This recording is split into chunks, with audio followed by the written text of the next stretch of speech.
is an actor, writer, and comedian who has appeared in such films as Scream and Malibu's Most Wanted. And starting this Friday, you can see him in the new movie, Son of the Mask. Please welcome Jamie Kennedy. You have these pop culture moments where you're known for something, you know what I mean, if you're lucky enough to get that. And I've had some really good ones where people really recognize you for things that are good. Scream, Jamie Kennedy Experiment, Malibu, and different things where you pop off. And then I've had some other ones where they didn't work, like when I hosted the Game Awards. Video games, they've been,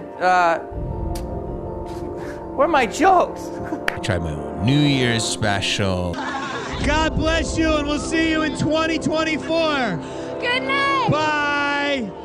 There's a fight. It's ending with a fight. I started thinking about it, and they all have made an impact in their own way. As much as people have liked something I have done, they might have equally hated something I have done. The mother of all of them is, you know what? So this is the untold story of Son of the Mask.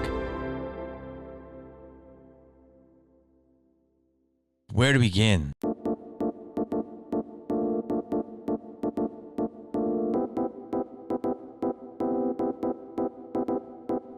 So how did I get involved with Son of the Mask? I had 2 movies set up at Warner Brothers, and both were my projects. So Malibu's was in the can, and I sold them a project called Dream Girl, which is a script I found. And it was about a guy, a regular Joe, who is the manager of a Red Lobster, who has an affair with the world's biggest movie star. That movie never got made because there was another movie that came out a few years later with Ivan Reitman called My Super Ex-Girlfriend, and it was different but similar. The other movie was a movie about a guy who goes to Las Vegas. He has a killer bachelor party, and he doesn't remember anything. And that was called The After Party. God damn it! Gosh darn it! So those were my 2 projects that I had set up. My manager at the time knew that there was a sequel to The Mask, and they knew that Jim Carrey was not going to do it. He was doing his own thing, and he was on his own path. And, The Mask is The Mask. The reason I think The Mask was The Mask is because of him. He's The Mask, That iteration of the movie was incredible because of him. They put him in, he did what he does, and was magnificent. And, you cannot deny it. It's fucking incredible, right? They were like, you're going to make a sequel. Your name's being floated around. So I was like, okay. Now, at the time, I'm doing my show, Jamie Kennedy Experiment. I have a movie at Fox that I was trying to get made with me playing 5 different characters that Mike Myers, I think, didn't do. I had, like I said, my 2 other projects. I was the guy that you go to make those kind of character movies. Like I was going to try to make my own Norbit or The Clumps or something like that. You know what I mean? That was my thing. Or Mike Myers doing multiple characters in Austin Powers. I was filling those shoes, and that's what I wanted to do. We're going to do it like Norbit, where I play all the parts. The company I was at, they also represented the director, Larry Guterman. Awesome guy. Great director. He directed Cats and Dogs, the first one, and it did well. And he's just a really, really hyper talented guy. And New Line had the movie, and New Line was not with Warner Brothers. They were flirting. Right now, they're all owned by the same company.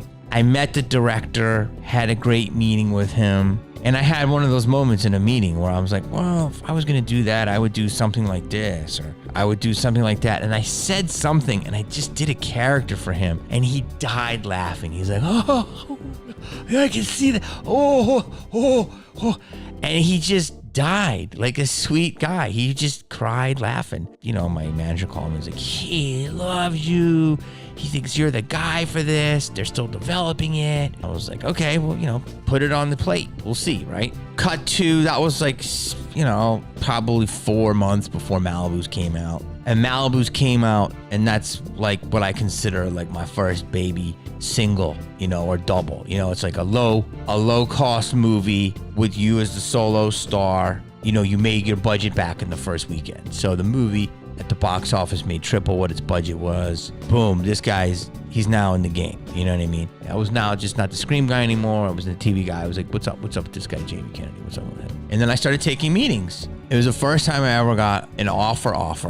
I had a meeting on another movie at Paramount, and it was about 3 guys that go camping and I don't know, on a weekend and crazy stuff happens, and it's called Without a Paddle. Matthew Lillard eventually did the role. I'm pretty sure that was the role I was gonna get. And they kind of made me the offer when it was like they were on the fence, and then Malibu's did well, and they're like, okay, let's make this guy the offer. So they had offered me the exact amount of money that I made for Malibu, but I wrote it, helped create it, I helped write it, created the character, acted in it. I didn't fight for producing credit, but I did a lot. And that was my first big payday. Had a great meeting with the producer, Donald DeLine. He's a huge guy. And that was at Paramount. Had a great meeting with Stephen Brill. And, I knew a lot of the people that were going to be in it. So I was like, this could be great. Once Malibu's went, I got an offer to do Son of the Mask. But it was called Mask 2 at the time, a.k.a. Son of the Mask. So had a lot to think about, I had my 2 projects that I was doing on my own that I believed were my voice, but they weren't greenlit. I had a movie that I was going to be, one of 3 co-lead, or I had this huge franchise with a lot of risk. I don't know how much control I would have, but potentially huge upside. And be the star and in the middle of the firestorm, but it's not Jim Carrey. So you know me, go big or go home.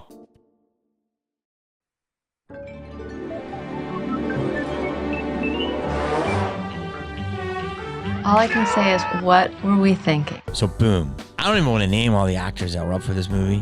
Matthew was up for that movie too. I don't know this for a fact, but I'm pretty sure Ryan Reynolds wanted it. And Ryan Reynolds got in the Blade 3rd one because they really liked him. I heard at one time they were thinking about making it with Marlon Wayans. I mean, I did tons of meetings. I met the guys from Dark Horse. I met all these people. Eventually, my team were just like, you got to pick what you want to do. Half of my team really did not want me to do the movie, and the other half really did want me to do the movie. And so I read the script again, and I looked at it, and it looked like a lot of special effects. There was some funny moments, but it, to me, the script needed a lot of work. It needed a voice. And they said, we're going to let you do the Jamie Kennedy version of The Mask. And I said, okay, that's interesting. So I was leaning towards it, and they said, here's what we're going to do. I sat down in the studio. I sat down with my team. I sat down with everybody. And they're like, look, here's the movie. This is why you got to say yes to this movie. It's going to come out July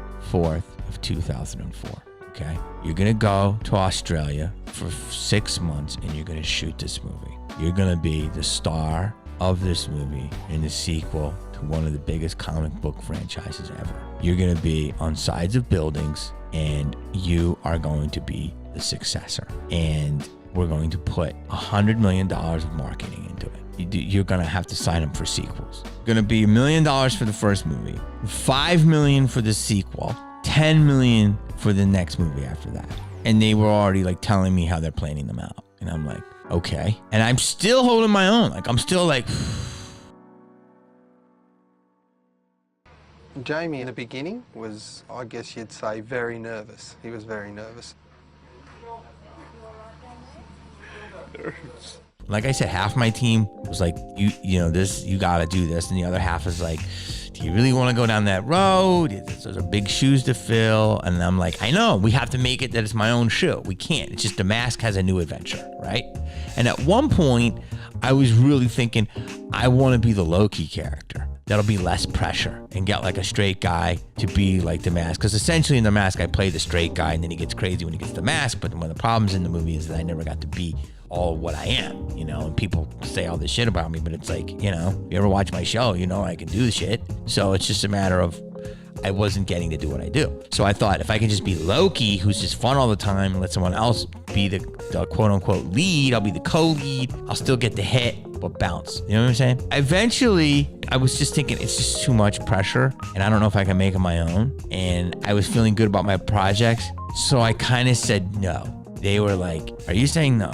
And I was like, They're like, well, we need an answer by this amount of time. And I was like, I said no. I said, you know what? This is too much. I don't know what I was on my own groove of Jamie King experiment. I had a lot of control. I didn't have all the control, but I had a lot of control. And people that helped with the control, that also had control, at least listened to me. Malibu's, I had a lot of control. This was going to be an $85 million monolith in another country. And even though I was told I was going to be a lot of control, how much control would I have and how many of my peeps would I have? And then I went to Jimmy Kimmel, and I was doing Jimmy Kimmel, and one night in the green room, I was there, and a very big executive from New Line came and said, "So I heard you said no to the movie." And I said, "Kinda, yeah. I think I'm not gonna do it." And he said, "Okay." He said, "Well, we really want you." And I said, "And I know, and I'm so flattered, and I don't think I can do it. I think there's, I don't know, it's just too much, and everyone's saying all this stuff." And he said, "Well, I think there's probably more money there." I was like, "Okay. I think that's cool, but, tape Jimmy Kimmel." The next day I wake up, my manager called me and they go, yeah, New Line just doubled their offer. I go, "The guy said there's more money there." And they go, "Yeah, there's double the money."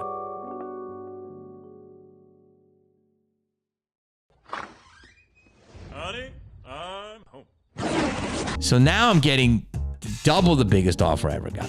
Of course, this is why you can't talk to people in your life, because they're like, "You gotta take it." It's like, it's not about the money. Yeah, money's great, but you want to make the right decision to keep your longevity. But this is where my team really was they were split down the middle, and then they convinced me that I should do it. And I started rationalizing in my head, okay, I think I can do this, and this is what we should do, and blah, blah, blah. But we have to check with my television show to see if we can do it. I say yes to the movie, and then the show says I can't do it. So then I was out of the movie again. And then the show and the studio get together and they rearranged the whole schedule. So instead of shooting the Jamie King Experiment over, where shows usually go from September to like March, we condensed it to 3 months, which is pretty awesome. And we started shooting it in the summer so I could be wrapped by Halloween and I could fly to Australia November 2nd. And like my agent's like, "Look, dude,